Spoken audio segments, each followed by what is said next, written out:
Desde el fin de semana todo el mundo se activó, las redes, titulares, con relación a los allanamientos realizados por el PECA.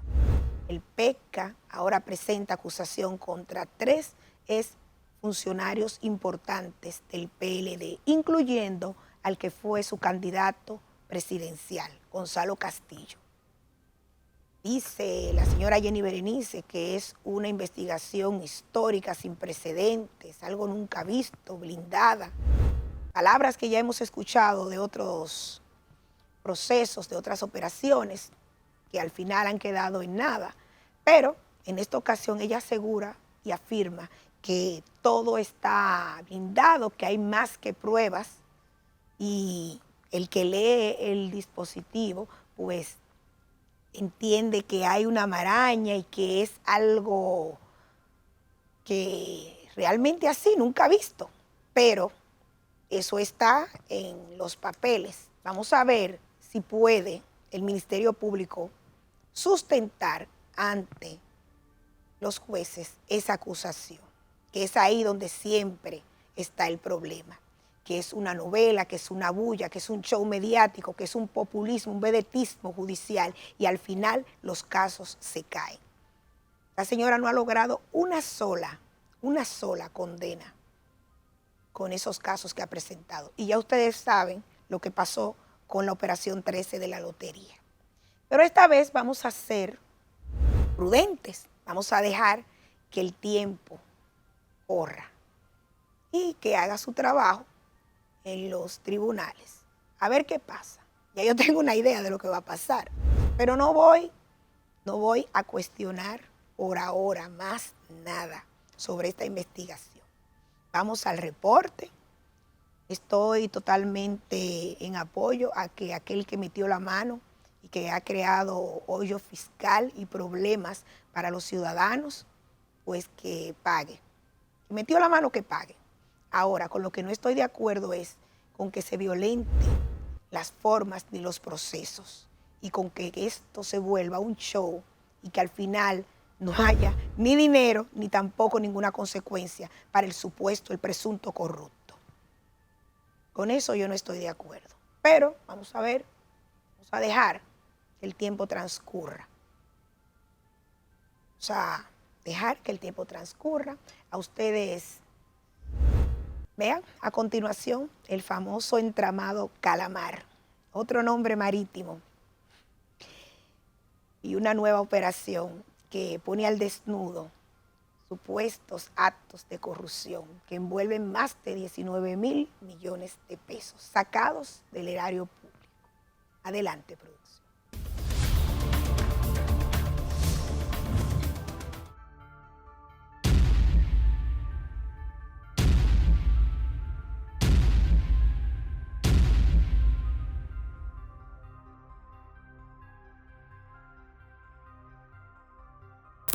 Con unos 40 allanamientos distribuidos entre el Distrito Nacional, la provincia de Santo Domingo, La Romana y San Pedro de Macorís, se puso en marcha la denominada Operación Calamar, que se venía cociendo desde hace 2 años.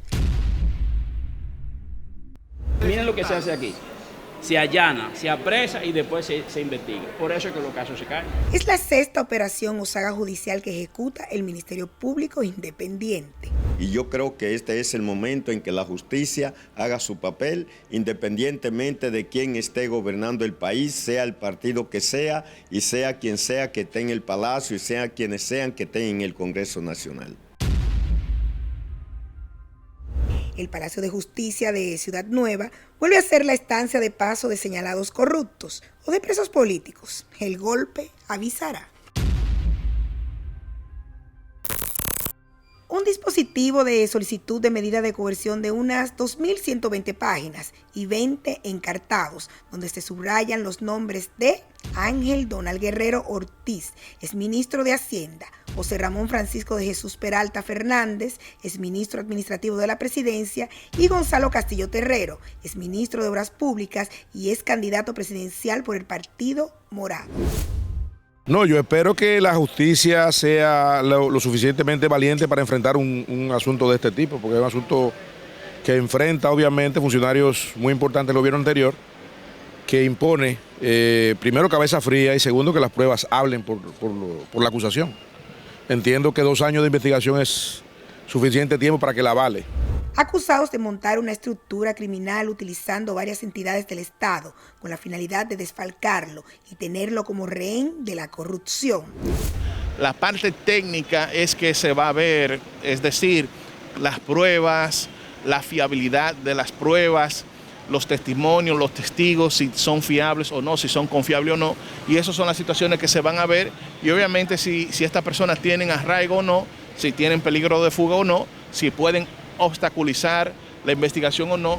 Según el dispositivo, el entramado se llevó entre las uñas unos 18.245.278.721 pesos, un poco más del triple de lo que movilizó la Operación Medusa, que hasta ahora se posicionaba como la número 1 en sustraer fondos del erario público. Que siempre que se respeten las normas propias del debido proceso, todo ciudadano de la República Dominicana, no importa su estatus político, su estatus social, su estatus económico, si violentó la ley penal, debe ser sometido a la acción de la justicia. Hay un principio que dice que usted es inocente hasta que le prueben lo contrario a través de una sentencia irrevocable. De manera que nada, lo que ellos tienen es que defenderse y el Ministerio Público aportar las pruebas que dice tener a esos efectos. Las maniobras en la Operación Calamar se realizaron en 3 ejes fundamentales que detallaremos a continuación.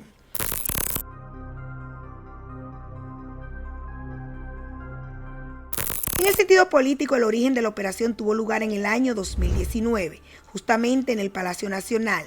El entonces mandatario Danilo Medina sostuvo una supuesta reunión con varios funcionarios, donde se hallaban Donald Guerrero, José Ramón Peralta, Simón Lizardo y Francisco Pagán.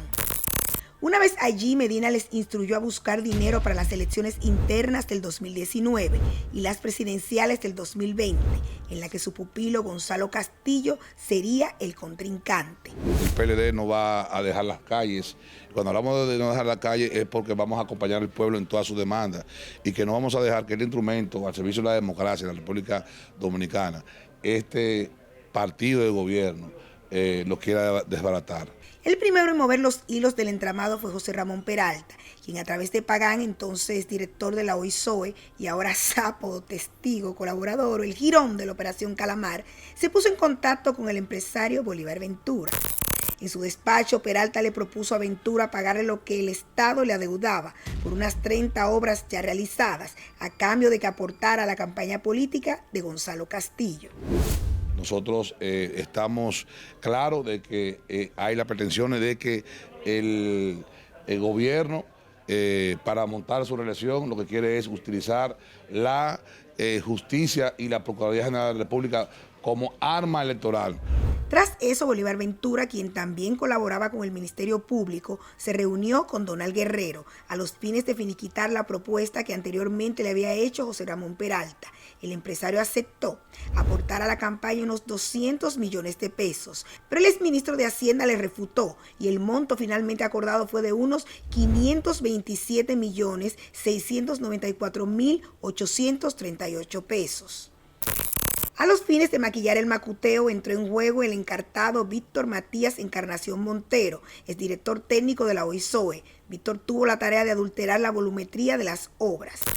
Se adelantaron las fechas de las mismas para justificarlas bajo el alegato de deuda pública o administrativa, lo que hace referencia a las obligaciones contraídas por el gobierno central y sus instituciones con proveedores, suplidores, contratistas y expropiaciones que no han sido resarcidas. Con ese concepto llegaron los montos de las obras a manos de la encartada princesa Alexandra García Medina, que fungía como directora de reconocimiento de deuda administrativa del Ministerio de Hacienda. Ella le dio luz verde al ilícito y luego pasó la pelota al excontralor. Se quiere nada más decir que los gobiernos anteriores, pero en este gobierno hay muchísimo corrupto porque por algo el presidente, alrededor de 19 o 20 funcionarios o directores han sido destituidos y no es por santo. Y usted vio lo que acaba de pasar ahora mismo. que el único que fue enjuiciado está en la calle ya, descargado. El excontralor Daniel Omar de Jesús Camaño Santana culminó los trámites burocráticos y aprobó los libramientos a nombre de las distintas empresas de Bolívar Ventura. Para evadir los controles de la ley contra el lavado de activos, la pieza clave fue Andrés Guerrero, excontralor del Banco de Reservas. Este se encargó de los trámites de desembolso de la que hoy, según el Ministerio Público, es la operación de lavado más grande cometida en menor tiempo. Los procesos bancarios eran realizados desde esta sucursal ubicada en la avenida Jiménez Moya. Los primeros 100 millones que entraron al entramado vía Bolívar Ventura, 50 millones fueron a dar a manos de Peralta y los otros 50 a manos de Donald Guerrero. Estén bien al pendiente, que lo que vamos a hacer va a repercutir en la gobernabilidad y en lo que tiene que ver con la institucionalidad, porque a eso está jugando el PRM. Para completar el pago de los 527.694.838 pesos acordados con Bolívar Ventura, entró en juego otro testigo y colaborador del Ministerio Público, pero a la vez el cerebro de gran parte del engranaje de esta operación. Nos referimos al empresario Ramón Emilio Jiménez Collier, alias Mimilo. Según el dispositivo, Donald Guerrero y Mimilo eran amigos desde los años 90, compañeritos de la vida. En el 2019 se reunieron para tratar sobre una operación financiera que involucró al señor Mervin Fernando Guerrero Mejía y al exalcalde de Santo Domingo Este, Alfredo Martínez, sí, el mismo, el cañero, ese mismo, sí señor, otro que timbra en el expediente. Dicha operación se trató de una deuda que tenía el Estado con la recogida de basura con el señor Mervin. Donald Guerrero pagaría si se otorgaba el 50% del monto adeudado a la campaña política. Era una recogida de FONI 1. Dios mío. Mimilo, en conjunto con los nombrados José Arturo Ureña y Fernando Crisóstomo, encabezaron la estructura que trabajaba a favor de la operación fuera del margen gubernamental.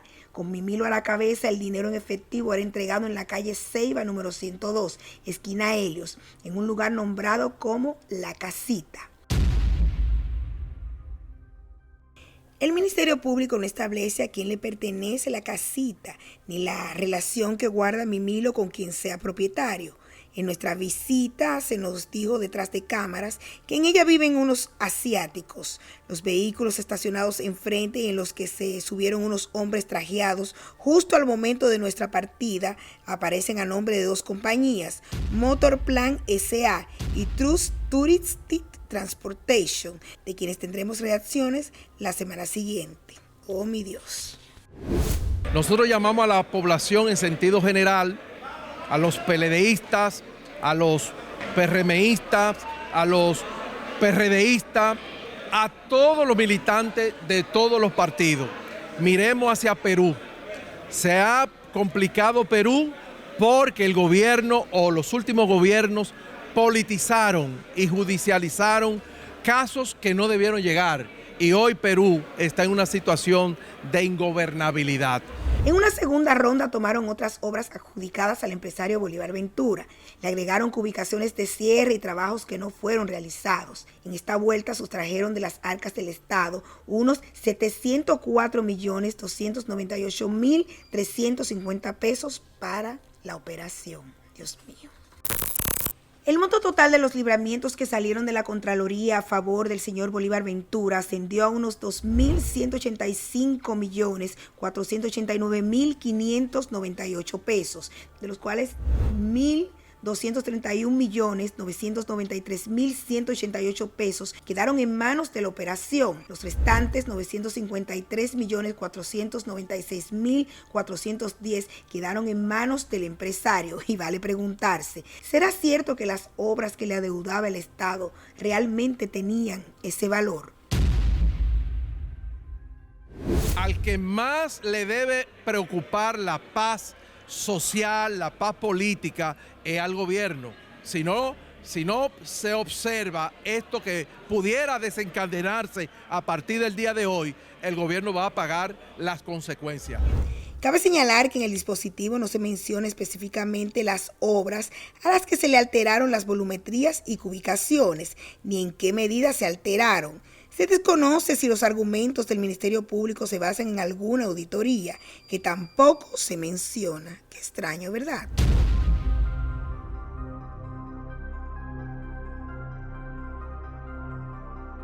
La sed de dinero del entramado era insaciable y para seguir desangrando al Estado fue Mimilo el que ideó el nuevo eje bajo el que la operación seguiría con sus desfalcos. Según el dispositivo, Mimilo le indicó a Donald Guerrero que Fernando Crisóstomo, quien se dedicaba al cobro de deudas administrativas, podría identificar los expedientes, refiriéndose a los asociados a procedimientos de expropiaciones y compras de terrenos. Cada vez que el partido de gobierno quiere someter un préstamo, hace toda esta laraca. Se identificaron unas 27 parcelas ubicadas en distintos puntos como el Parque de Cotubanamá en Higüey, Santo Domingo Este, los terrenos donde está el Aeropuerto Internacional de las Américas, unas en la Franja Marítima del Malecón y otras en Cotuí. Mediante avalúos alterados por la Dirección General de Catastro, reconocimientos de expropiación por parte del CEA y de bienes nacionales, Fernando Crisóstomo creó un entramado de sociedades comerciales y testaferros que sirvieron como cesionarios de falsas deudas con los reales propietarios de los terrenos, por los que el Estado pagó unos 30.871.620.072 pesos. De estos, unos 10.067.724.003 pesos se sustrajeron a favor de la operación. Y esto realmente parece más una acusación que una solicitud de medida. Entonces, nada, a trabajar. No, porque nosotros también necesitamos tiempo para prepararnos. El nombre de Ángel Loco Armella, reconocido abogado y encartado en el caso, brilla en esta ensalada de expropiaciones de terrenos. Se le acusa de participar en los trámites de documentos de parcelas captadas por miembros de la operación, así como de maniobrar para fijar un precio en catastro que luego sería aumentado a costillas del Estado. Reitero, el doctor Locuar no va a correr, no se va a sustraer el proceso. Y todos vieron que él fue voluntariamente a la Procuraduría. Pero por lo que hablé con él hoy, lo vi en las mismas condiciones de ayer, positivo ante todo lo que va a suceder. Se indica en el dispositivo que sobre el ilícito de las parcelas en la Franja Marítima del Malecón, Locuar recibió del Estado unos 55.316.000 pesos, al poner al empleado de su bufete, Agustín Mejía Ávila, como testaferro de una cesión de crédito. Cabe indicar que en dichos terrenos hubo una usurpación de sociedad comercial que era realmente propietaria. Yo no le di dinero al Penco para que vayamos estando claros. Ustedes saben que yo me opuse al PLD durante 8 años y apoyé al presidente Abinader. De manera que si a alguien le di de mi dinero limpio, fue al presidente Abinader. En consecuencia, yo no he lavado ningún dinero, no he participado en ninguna falsificación. Doctor, mire, ¿cuál cree usted? Otro señalamiento contra Locuar es que, según el Ministerio Público, se unió al director de Catastro, Claudio Silver, al fallecido director de Bienes Nacionales, Emilio Rivas, y al cerebro de la operación, Fernando Crisóstomo, para hacer un avalúo irregular, sacar de las arcas nacionales unos 553.160.000 pesos. El actual presidente debe estar aquí preso, porque según Locuar le entregó 400 millones de pesos. Entonces, si Locuar está preso aquí porque sus fondos no son lícitos, el presidente de la República, que recibió, según Locuar, 400 millones de pesos, debe estar aquí también. Sobre los terrenos del AILA, por los que el Estado desembolsó a los herederos unos 515.346.300 pesos, Locuar también es señalado por figurar con pagos de honorarios, préstamos ficticios y cesiones de crédito fraudulentas que le generaron ganancias de 66.521.194 pesos.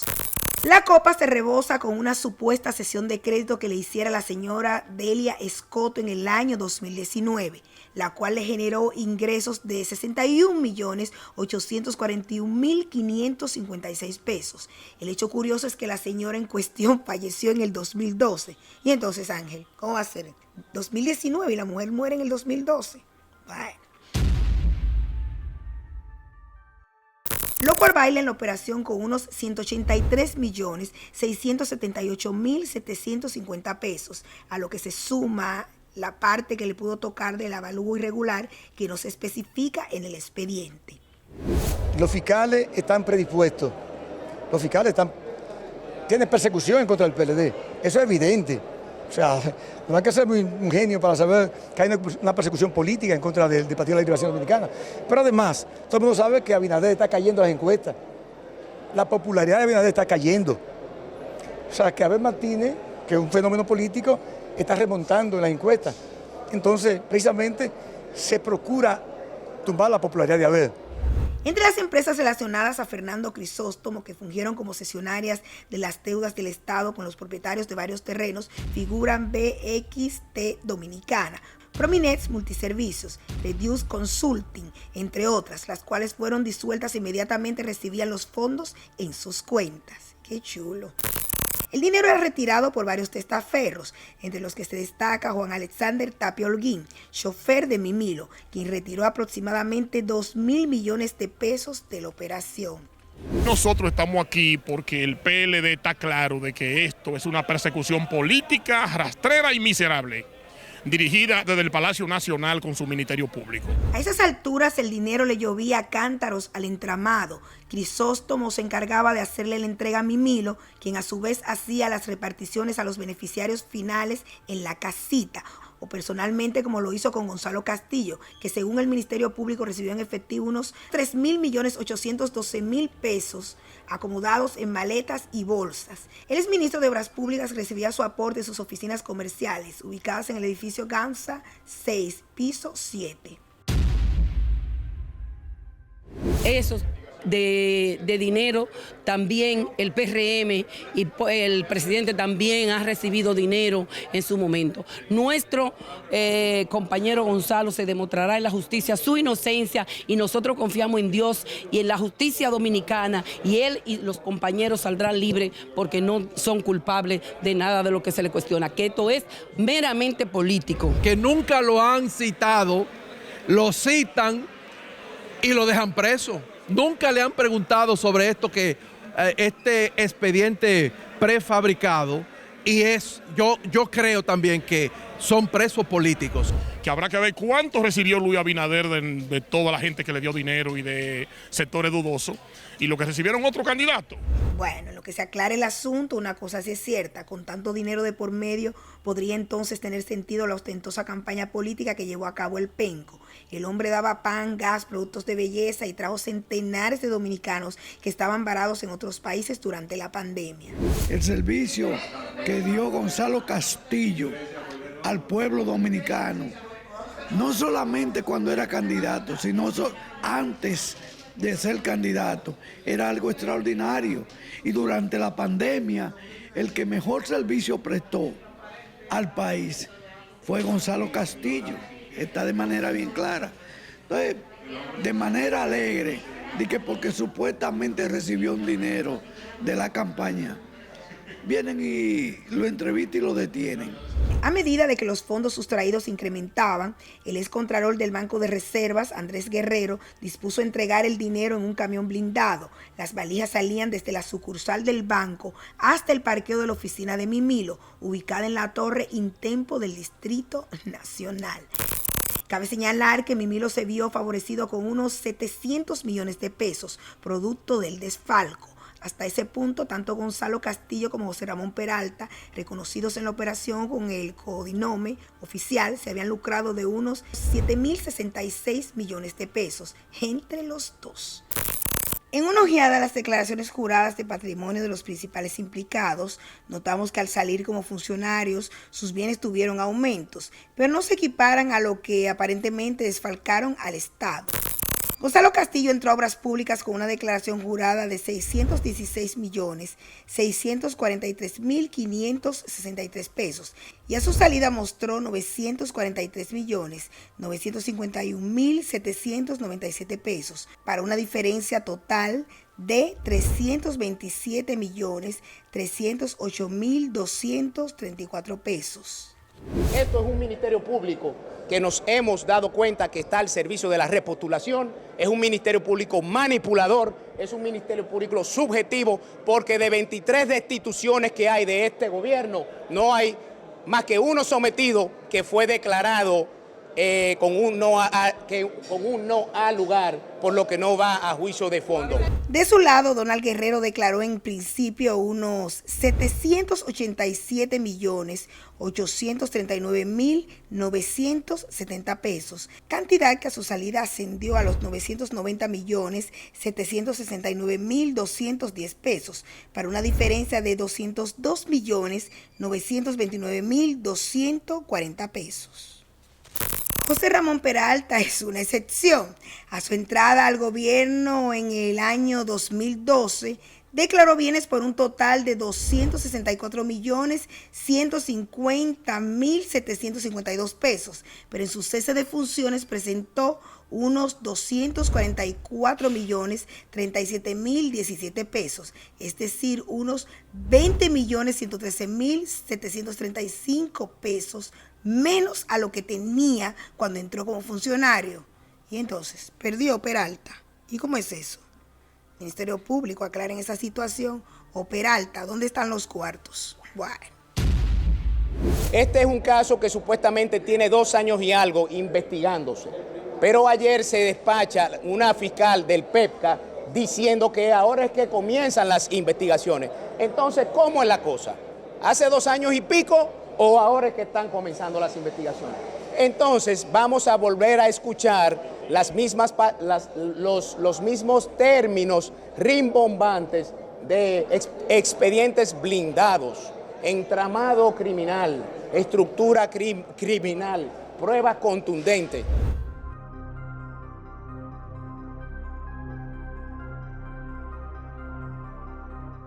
El denominado proyecto se trató de identificar las bancas deportivas y de loterías que operaban al margen de la ley, así como de los establecimientos que utilizaban las máquinas tragamonedas a los fines de cobrarles un impuesto ilegal. El proyecto fue ideado por Fernando Crisóstomo y presentado a Donald Guerrero por su amiguito de infancia, Mimilo, en el año 2016. Sin vacilar, el exministro de Hacienda autorizó al entonces director de casinos, Óscar Arturo Chalas Guerrero, a reunirse con Mimilo, quien le explicó de qué trataba el plan y quien accedió a cambio de recibir 2 millones de pesos mensuales que luego cobraba su sucesor, Julián Omar Fernández Figueroa. Todo el mundo mordiendo su tajada y del Estado. Verdugos.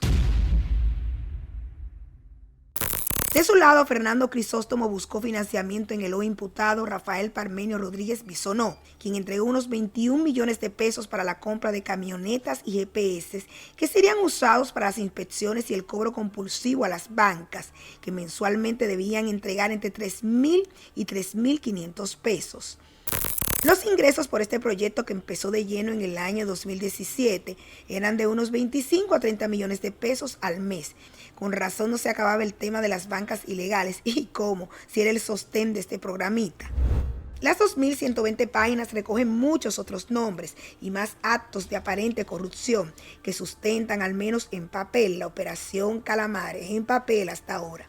Llama la atención que algunos de los cerebros de varios de sus movimientos, dígase Mimilo, Crisóstomo, entre otros tantos, no figuran en el dispositivo debido a aparentes acuerdos con el Ministerio Público.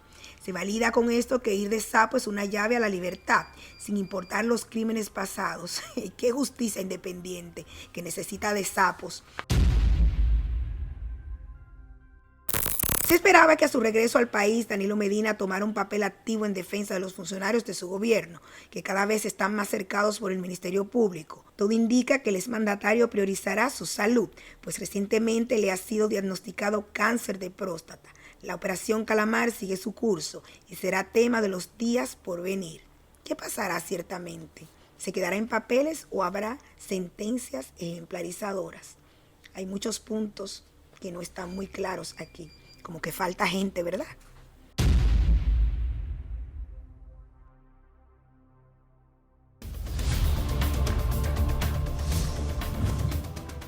Recuerde que para volver a disfrutar de este programa o algún reportaje en especial, solamente tiene que acceder a mi canal de YouTube, Luz y Sombra TV, que suene la campanita. Para seguir informado como siempre y darle seguimiento a todo lo que está aconteciendo aquí a nivel nacional e internacional, mi Instagram, Priena Almonte TV. Y para comunicarse conmigo, ahí está el número que aparece en pantalla. Señores, volvemos en breve con más de Luz y Sombra, periodismo sin distinción.